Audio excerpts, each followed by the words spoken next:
একজন পিএলআইডি রোগীর জন্য ইয়োগা হচ্ছে বেস্ট এক্সারসাইজ। দীর্ঘদিন ধরে ভুগছেন যে ইউটিউব ঘেটে ঘেটে কত ব্যায়াম দেখছেন, করছেন, চেষ্টা করছেন, ফিজিওথেরাপি দিচ্ছেন, দীর্ঘদিন ধরে হাঁটাহাঁটি করছেন বা সেলফ এক্সারসাইজ করছেন বা বিভিন্ন ডক্টরের দেয়া আলাদা আলাদা ব্যায়ামগুলো করছেন। আসলে কোনটা তার জন্য বেস্ট, এটাই হচ্ছে প্রশ্ন। এবং অন্যান্য ব্যায়ামগুলোর থেকে ইয়োগা কেন বেস্ট পিএলআইডি নিরাময়ের জন্য বা পিএলআইডি থেকে মুক্ত হওয়ার জন্য, সেই বিষয়টি নিয়ে আজকের এই ভিডিও। আসসালামু আলাইকুম, আমি ডক্টর মোহাম্মদ শাহ আলম।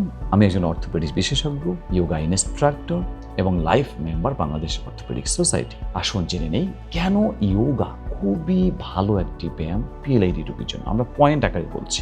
নাম্বার 1, যদি আপনি ইয়োগা করেন, অন্যান্য ব্যায়ামগুলোতে যেমন সামনে মোচড় দেওয়া, পেছনে মোচড় দেওয়া, সাইড টু সাইড মোচড় দেওয়া, এই ব্যায়ামগুলো সাধারণভাবে হয় না হাঁটা, জগিং বা অন্যান্য যে এক্সারসাইজগুলো।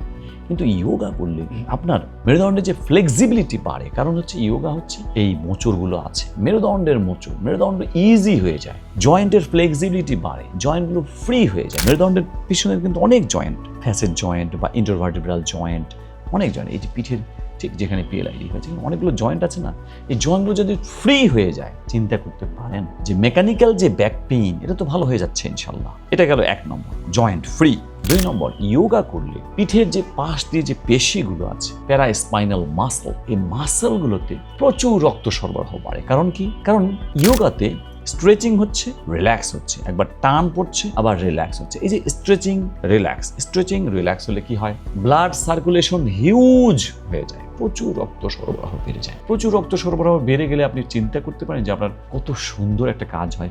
ওখানকার যে ব্লাড সার্কুলেশন বাড়লে যেটা হয় যে ইনফ্লামেশনগুলো কমে যায় বা হিলিংটা দ্রুত হয়, ফলে ব্যথাগুলো কমে যায়। এটা গেল। পুষ্টি বাড়ে, অক্সিজেন বাড়ে, অক্সিজেন যেখানেই বেশি হয় সেখানে কিন্তু ব্যথা কমে যাবে, ব্যথা আর থাকতে পারবে না। অক্সিজেনের ঘাটতি যখনই পড়বে ব্যথা হবে। আমাদের পায়ের পেশিগুলো কামড়ায় কেন? অক্সিজেনের ঘাটতি হলে। যারা ধূমপান করে তাদের পায়ে পেশিগুলো কামড়াকামড়ি করে কেন? ওই ধূমপানের কারণে ভ্যাসো কনস্ট্রিকশন হয়, মানে ভেসেল রক্তনালীগুলো সরু হয়ে যায়, ফলে কামড়াকামড়ি হয়, অক্সিজেন সরবরাহ কমে যায়, পায়ের ব্যথা শুরু হয়ে যায়। তাহলে যেটা বলছিলাম যে ইয়োগা কেন পিএলআইডি রোগীর জন্য বেস্ট এক্সারসাইজ, কারণ ব্লাড সার্কুলেশন বৃদ্ধি পাচ্ছে, অক্সিজেন বৃদ্ধি পাচ্ছে, এরপর পেশিগুলো স্ট্রঙ্গার হচ্ছে, পেশি শক্তিশালী হচ্ছে, কারণ আপনি তো এক্সারসাইজ করছেন, পেশির পিঠের পাশের পেশিগুলো মজবুত হচ্ছে। ফলে আপনার এই যে মেরুদণ্ডটা আছে, যে মেরুদণ্ড তো ব্যালেন্স করতে হবে, মেরুদণ্ড ব্যালেন্স করে কে? শুধুমাত্র পেশি, আর কেউই না। আমরা অনেক সময় ভুলেই যাই পেশির কথা, যে হাড় নিয়েই চিন্তা করি, কিন্তু আপনার পুরো মেরুদণ্ডটা এই যে দাঁড় করিয়ে রাখলো, কে রাখলো? কেউই না। মানে আর কোনো মাধ্যমে আপনি পেশিগুলো, মেরুদণ্ডটাকে স্ট্রেট রাখতে পারবেন না পেশি ছাড়া। তাহলে পেশির কাজ হলো সে মেরুদণ্ডকে ব্যালেন্স করবে। তাহলে পেশিগুলো যত্ন নিতে হবে না, পেশিগুলোকে শক্তিশালী করতে হবে না। শুধু ব্লাড সার্কুলেশন বাড়ানোর জন্য তো অনেক কিছু ওষুধ আছে, যে ব্লাড সার্কুলেশন বাড়িয়ে দিলাম, অক্সিজেন বাড়িয়ে দিলাম, প্রাণায়াম করলে তো অক্সিজেন বাড়ে, দীর্ঘ শ্বাস নিলে তো অক্সিজেন বাড়ে পিঠের। শুধু অক্সিজেন বাড়ালেই হবে? পেশিগুলোকে মজবুত করতে হবে, শক্তিশালী করতে হবে। এবং yoga the best exercise for muscle strength. তাহলে এই জন্য ইয়োগা।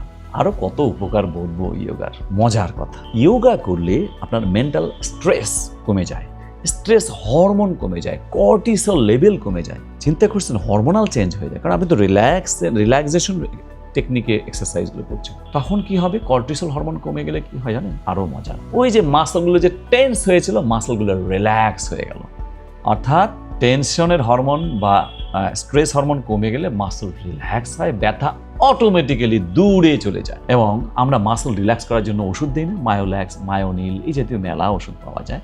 সেই ওষুধগুলো কেন দেই? মাসলকে রিল্যাক্স করার জন্য।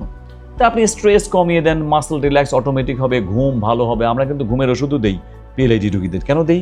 ওই যে একটু স্ট্রেসটা কমে যায়। তো আপনি ইয়োগা করলে সেই স্ট্রেসও কমে যাচ্ছে, ঘুমও ভালো হচ্ছে, মাসলগুলো রিল্যাক্স হচ্ছে।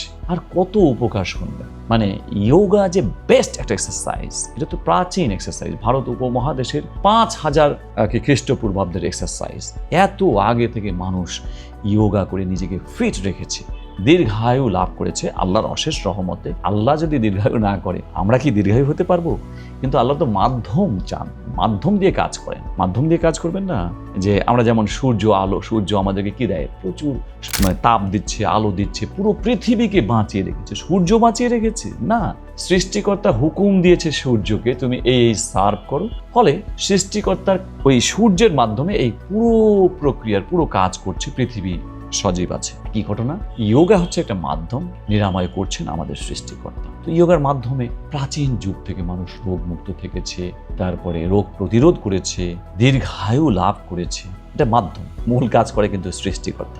এই হলো আমাদের যোগার মাধ্যমে পিএলআইডি যে একটা যোগার জন্য বেস্ট এক্সারসাইজ, আদার্স এক্সারসাইজগুলো চাইতে সেটা বলার জন্য আসলে এই ভিডিওটি। এমনকি যদি আপনার গ্রামে বাস করেন বা বিদেশে বাস করছেন, আশেপাশে কোনো ফিজিওথেরাপি সেন্টারও আপনার নাই, তাহলে কি করবেন? বেস্ট এক্সারসাইজ হচ্ছে যোগা করবেন, যেখানে আপনার ফিজিওথেরাপিরও কোনো প্রয়োজন নেই। তবে যদি আপনি এক্সপার্ট ফিজিওথেরাপি পারেন, শহরে থাকেন, সুযোগ থাকে, তাহলে কি করবেন? ফিজিওথেরাপি দেবেন, এটা তো কোনো সমস্যা নয়। যেমন অনেকেই আমাদের বাংলাদেশে অনেক হাসপাতালে ফ্রি ফিজিওথেরাপি হয় বা স্বল্প মূল্যে ফিজিওথেরাপি নেই। আমাদের পঙ্গু হাসপাতালেই তো ফিজিওথেরাপি আছে, প্রত্যেকটা হাসপাতালেই আছে। তো সব হাসপাতালে ফিজিওথেরাপির ব্যবস্থা আছে, সেখানে গিয়ে আপনি ফিজিওথেরাপি নেবেন এবং সেখানে নিঃসন্দেহে আপনার এক্সপার্ট আছে, বিশেষ করে পিএলআইডির জন্য ফিজিওথেরাপি যেগুলো। কিন্তু যদি আপনার এই সুযোগ না থাকে, তাহলে আপনি কি করবেন? অবশ্যই যোগা, যোগ ব্যায়াম, দ্য কিং এক্সারসাইজ।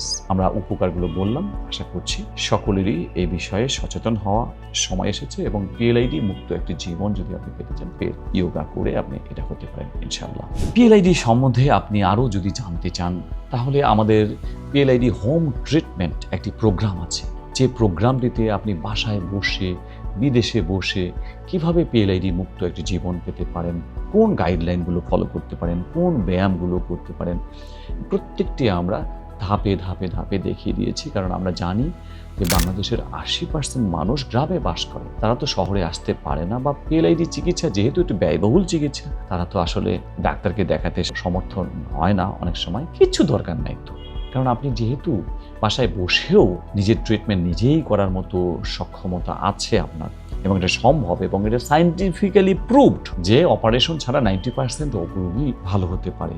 আমরা জানি পিএলআইডি চিকিৎসায় 60% কাজই হচ্ছে রোগীর নিজে, 40% কাজ হচ্ছে ডক্টরের। তাহলে আপনি 60% কাজ করে আপনি ভালো হতে পারেন, 60% রোগী অটোমেটিক্যালি ভালো হতে পারে। যারা বিদেশে আছেন এবং যারা দূরে গ্রামে আছেন, যাদের কাছে চিকিৎসার অ্যাবিলিটিও নাই, যে অনেক চিকিৎসা করেছেনও যে ভালো হচ্ছেন না, তখন আপনি এই কাজগুলো করতে পারেন, যে আপনি বাড়িতে বসে নিজের পিএলআইডি থেকে নিজেই মুক্ত হওয়ার জন্য, বিশেষ করে অপারেশন বা ইনজেকশন ছাড়া ভালো হওয়ার জন্য আমাদের সেই প্রোগ্রামে যুক্ত হতে পারেন, যে প্রোগ্রামটিতে আমরা নিচে লিঙ্ক দিয়ে দিচ্ছি। আপনি লিঙ্কে ক্লিক করে এই প্রোগ্রামটিতে যুক্ত হন বা নিজের নামটা এন্ট্রি করে রাখেন। সময় মতো আপনাকে আমরা সব কিছু মোবাইলে বা হোয়াটসঅ্যাপে জানিয়ে দেবো, অথবা স্ক্রিনে দেওয়ার নাম্বারে আপনি সরাসরি আমাদের সাথে কথাও বলতে পারেন এই প্রোগ্রামটির বিষয়ে। সকলেই ভালো থাকুন, সুন্দরভাবে নিজের পিএলআইডি থেকে নিজেই মুক্ত হওয়ার চেষ্টা করুন, এবং সবার প্রতি আমার শুভকামনা রইল।